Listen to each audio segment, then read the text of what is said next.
Bueno, Vero les adelantaba esta información hace algunos minutos. Aumentaron los casos de abuso sexual que tiende Asfavide, la Asociación de Víctimas de la Delincuencia. Para conocer más detalles y profundizar sobre esta problemática es que recibimos al doctor Juan Raúl Williman, abogado, integrante del equipo de asesores de esta organización. Bienvenido. Bienvenido. Vale, muchas gracias. Bueno, en este contexto, ¿no?, donde se han conocido, por ejemplo, situaciones muy complicadas en Facultad de Medicina, sabemos que la justicia también tiene muchísimos casos de abuso sexual entre sus expedientes. Bueno, también se da a conocer esta situación en Asfavide. ¿Es nueva? ¿Ya se venía reportando? Sí, en realidad habíamos tenido un incremento importante en la última parte del año pasado. Nosotros sentíamos que efectivamente las consultas sobre delitos sexuales habían aumentado y estadísticamente así lo pudimos percibir en la última parte del año. Y cuando empezó este año, pandemia mediante, pero igual nosotros logramos mantener las consultas y logramos mantener la atención vía Zoom y con otros mecanismos, efectivamente notamos que se repetía el patrón y que de las consultas que recibíamos, la mitad o más referían a delitos sexuales, o sea, violencia sexual. Y después se repetía el patrón de que muchas veces era contra niños, niñas y adolescentes, o sea que estábamos en una situación que nos indicaba una alerta claro, y que incluso generó de parte del equipo que me toca dirigir una especialización para dedicarse específicamente a esos delitos. Concretamente, en números, ¿cuántas denuncias? Y en realidad nosotros, bueno, este es un mes especial porque Asfavide cumple 8 años, el 28 de agosto, y hace 4 años que Asfavide logró este convenio con la Universidad de la República y con el Ministerio del Interior, y nosotros estamos atendiendo básicamente unos 100 casos por año. Que es mucho para la atención que se brinda para personas sin recursos, para víctimas sin recursos económicos, pero también no deja de ser una pequeña muestra de la situación social. Sin duda. Entonces, si nosotros estamos diciendo que estamos con capaz que con la mitad, desde que arrancó el año, capaz que más de la mitad de las consultas refieren a delitos sexuales, significa que la muestra que nosotros obtenemos en nuestro consultorio es preocupante. La gran pregunta también que surge es si eso responderá a mayor cantidad de casos o a mayor cantidad de denuncias, si es que las personas se están animando más a decirlo o que realmente está sucediendo más. ¿Tienen algún tipo de aproximación a cuál sería la situación? Sí, yo creo que primero hay una parte que creo que vamos a ver el lado positivo. La parte positiva es la posibilidad de que las víctimas se animen, tengan hoy la posibilidad de acercarse a un lugar. Sí, que se desnaturalice situaciones que probablemente ya ocurrían. Obviamente, y aparte... Se termine con ese silencio, ¿no? Sí, que parte de... para nosotros es un tema muy complejo el hecho de que la persona exprese y logre hacer la denuncia. No es algo simple, hoy tenemos a la Unidad de Víctimas y Testigos de la Fiscalía General de la Nación que hace este acompañamiento, pero hay un paso inicial que es interno, que es propio y que sabemos que lleva mucho tiempo. Muchos casos el año pasado nos llegaban al borde de la prescripción del delito. O sea, estamos hablando de una persona que en su proceso interno para poder denunciarlo, comunicarlo, manifestarlo y tener interés en que se persiga penalmente pasaron muchos años. ¿Cuál es ese plazo? ¿Cuál es ese tiempo de prescripción para tener una idea de cuánto puede llevar? Sí, es un tema. Depende del tipo de delito, porque hay varios delitos sexuales. No es lo mismo el atentado violento al pudor, la violación, el abuso sexual especialmente agravado, la explotación sexual justo en estos días están en el tapete. Todos tienen regímenes distintos, pero en cualquier caso va necesariamente a prescribir a los 15 o a los 10 años en materia de delitos sexuales. Y hay gente que ha venido al borde de la prescripción, de los 10 o de los 15, depende del tipo de delito. Y hemos tenido un problema ahí y también nos hemos cuestionado si efectivamente en este tipo de delitos, que está claro que atenta contra la libertad sexual y estamos hablando de derechos humanos, efectivamente es válida la prescripción. Sin lugar a dudas, y más atendiendo al proceso interno es muy personal la opinión, decirlo. pero para los que estamos en el consultorio, recibimos todas las semanas las consultas y todas las semanas nos toca ver casos como estos. Y todas las semanas vemos el doloroso proceso de asumirlo, que lleva a poder comunicarlo, denunciarlo. Creo que hay países como Chile que han recorrido el camino de efectivamente establecer que no debería haber un plazo para eso, ¿no? Ni que hablar cuando son niñas, niños, adolescentes, que eso es bastante más complejo. Y obviamente que los plazos le empiezan a correr a partir de que cumple 18 años. ¿Pero eso se está dando, esa discusión se está dando en Uruguay o no, simplemente...? Esa discusión no se está dando, la hemos dado internamente en el consultorio y con algunas fiscalías que coinciden en la opinión, porque cuando nos llegan casos que están en el límite, nos vemos obligados a pensar qué es lo que hacemos con esa persona que efectivamente quiere denunciar, quiere darle trámite, pero repito, el tema es que sucede habiendo una norma clara que justamente establece la prescripción de esos delitos. ¿Cuáles son los casos más frecuentes que aparecen? Bueno, lamentablemente los casos más frecuentes últimamente ha sido de violencia sexual contra niños, niñas y adolescentes e intrafamiliar. Yo ayer justo hacíamos con los docentes a cargo, con la redactora Soledad Suárez y con el doctor Marcelo Animián y con Victoria Bruckner, estamos haciendo control de carpetas. Yo estaba abriendo los casos nuevos, abrí 10 carpetas nuevas, asignándole número para ver en qué iba el procurador, y 7 referían a abusos sexuales. Me fijé de las últimas 10 carpetas que abrí, de esas 7, y 5 se referían a niños, niñas y adolescentes.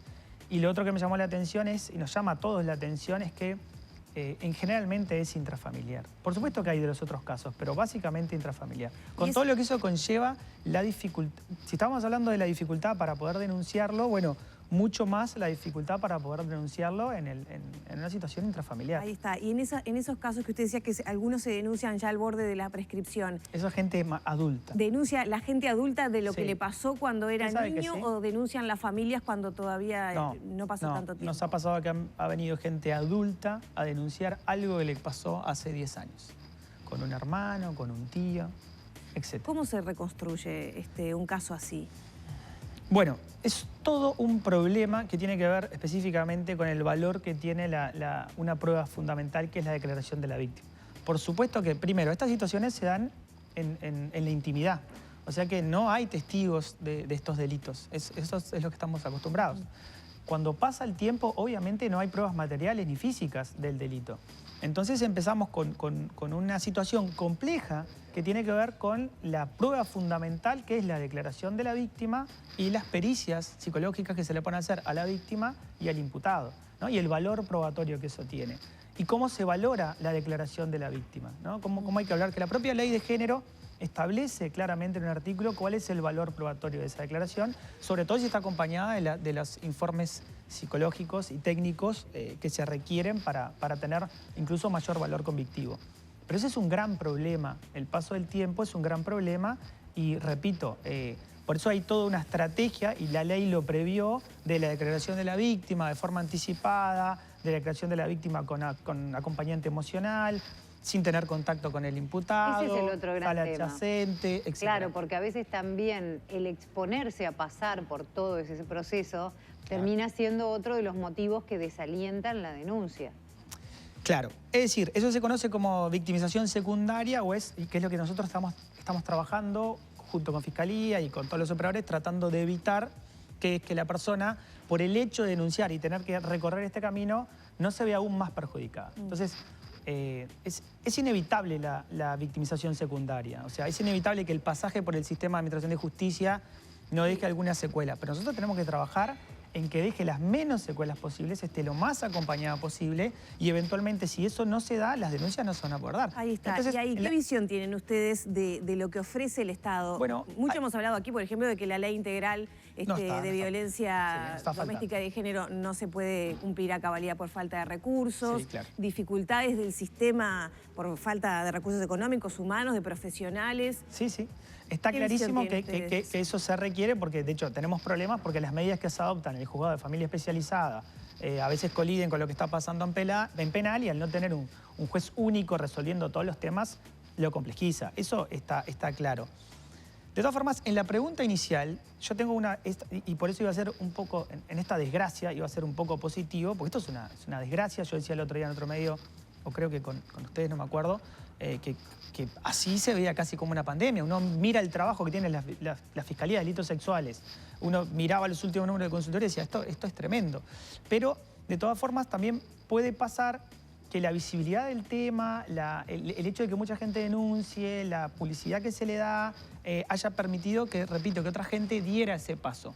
Y si hoy hay mecanismos de protección, repito, el trabajo que hace la Unidad de Víctimas y Testigos, las defensorías públicas que hoy tienen asistencia a víctimas, el propio consultorio jurídico que lograba Favide y el Ministerio del Interior, del que estamos hablando y que está trabajando, tal vez se haya permitido eso, ¿no? De que efectivamente en estos 4 o 5 años de trabajo, todo el trabajo que hizo Favide, pero todo el trabajo que se viene haciendo en distintos lugares, si la víctima deja de ser un mero objeto de prueba y pasa a ser un sujeto de derecho y se le respeta su dignidad y efectivamente se respetan sus derechos y tiene derecho a participar activamente en el proceso, evitando la revictimización y cuidándola, las chances aumentan. Ahora, la pregunta que tú me haces es si queda mucho camino por recorrer. Sí, ¿y qué respuestas da el Estado, no? Si es fácil, si faltan recursos, si no se termina revictimizando justamente a la persona que está en esa situación. Te voy a responder porque si no le sacaría la pata al lazo para no contestarte. Sí, falta muchísimo camino por recorrer. Eso es evidente. Es decir, el proceso se inició, creo que por eso seguramente también haya más denuncias. Estamos mucho mejor, pero la respuesta no es integral.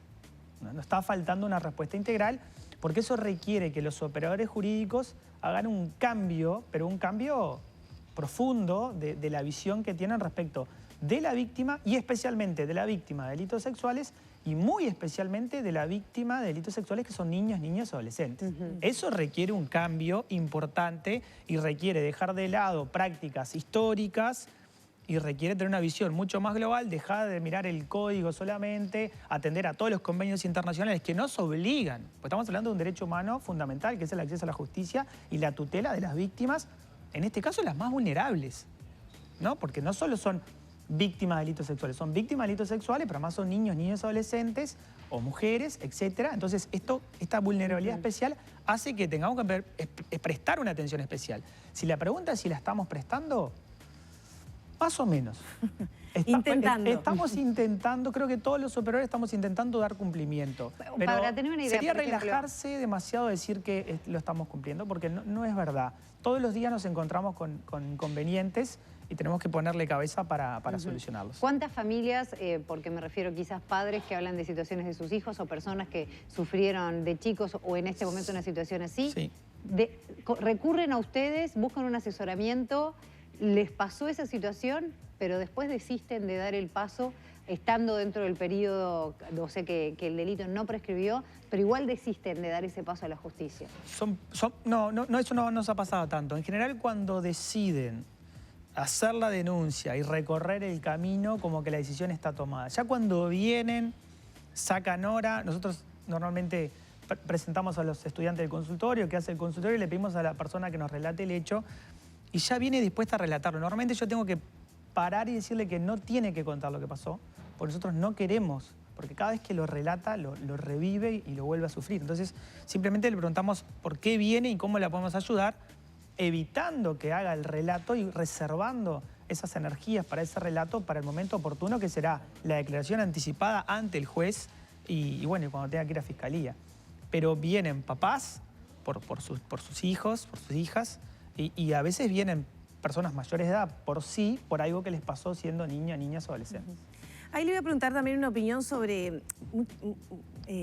muchas veces se pone en tela de juicio cuando se denuncian estos casos, cuando ya pasó mucho tiempo, de la veracidad del hecho, ¿no? Si la víctima en realidad lo que quiere es de alguna manera perjudicar al denunciado, que ya no hay pruebas, ¿por qué no lo denunció en su momento?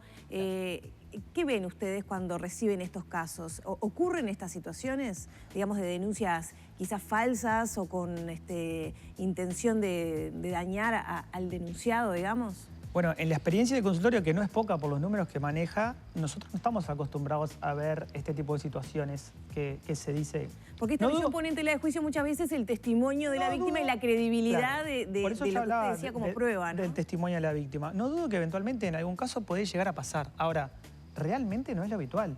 Decir eso es desconocer que el proceso interno de esa persona para exteriorizar lo que le pasó, que es tan doloroso, darse cuenta de que no tiene responsabilidad en el hecho, que efectivamente es una víctima, que es correcto que lo cuente, que es correcto que se persiga penalmente, se denuncie, que eso también hace a su proceso.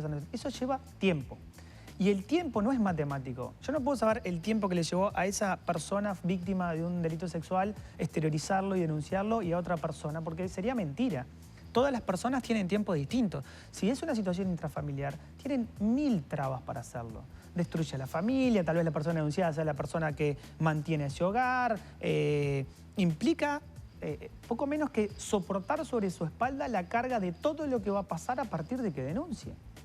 Entonces, decir que efectivamente porque denunció mucho tiempo después su relato no es válido, repito, es desconocer, y eso los psicólogos y los asistentes sociales y todos los que trabajan nos los han explicado un montón de veces, es desconocer ese proceso interno, que no es matemático. Tal vez una persona con un tipo de personalidad mucho más fuerte pueda ir a denunciarlo el mismo día, sin ni siquiera bañarse y pedir que le tomen, que someterse al examen físico porque tiene la fuerza y la voluntad para hacerlo. Y tal vez otra persona le tome 10 años denunciarlo.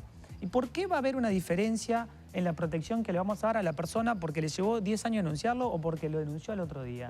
La protección tiene que estar en todos los casos. Y el valor convictivo de su declaración y de las pericias que correspondan hacer no debería cambiar por el tiempo. Es verdad que el tiempo influye respecto de la prueba. Ahora, lo que hace es mucho más relevante esa prueba. Tal vez, si yo puedo, y no tengo duda que la Fiscalía lo haría, evitar que declare para no revictimizarlo, lo haríamos. Porque pasó recientemente y tenemos otro montón de pruebas y elementos que permiten evitar que declare.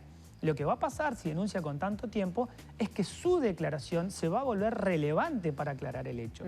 Ahora, por eso, por el tiempo, ¿se puede cuestionar su declaración y su veracidad? No. Nosotros entendemos que no. Doctor, ya sobre el final nos estamos por despedir, pero usted está trabajando en el apoyo y está trabajando con algunas víctimas de la Operación Océano, más allá de que, por supuesto, sabemos que no se puede entrar en detalles todavía, pero ¿cómo considera que a nivel judicial se está manejando este tema y qué tanto está impactando en todo esto que nos cuenta? Bien, sí, lo voy a ser honesto, lo que hizo la Fiscalía, que es habitual, nos comunicó que había víctimas que tenían voluntad de participar en el proceso.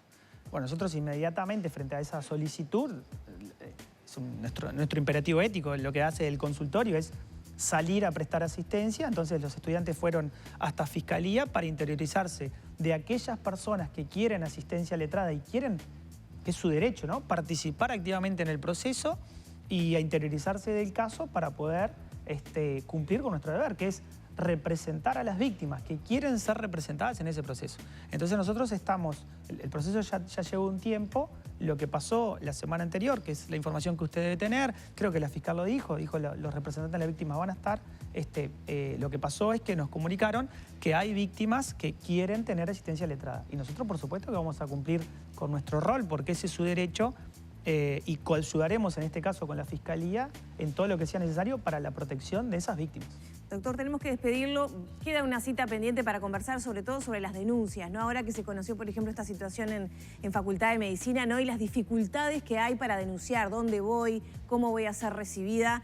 Sí. Digo, ¿Y qué consecuencias va a tener también a nivel profesional o en los estudios, como en ese caso? Exactamente, y bueno, muchas veces de eso somos víctimas, sobre todo las mujeres, ¿no? Claro, bueno, pero hay lugares y estamos mejor que antes y bueno, y quedará por otra oportunidad, pero sí, hay esa información que hay que dar porque lo que ustedes hacen también es importante. La información tiene un gran valor para las personas que les toca. ¿Vale la pena denunciar?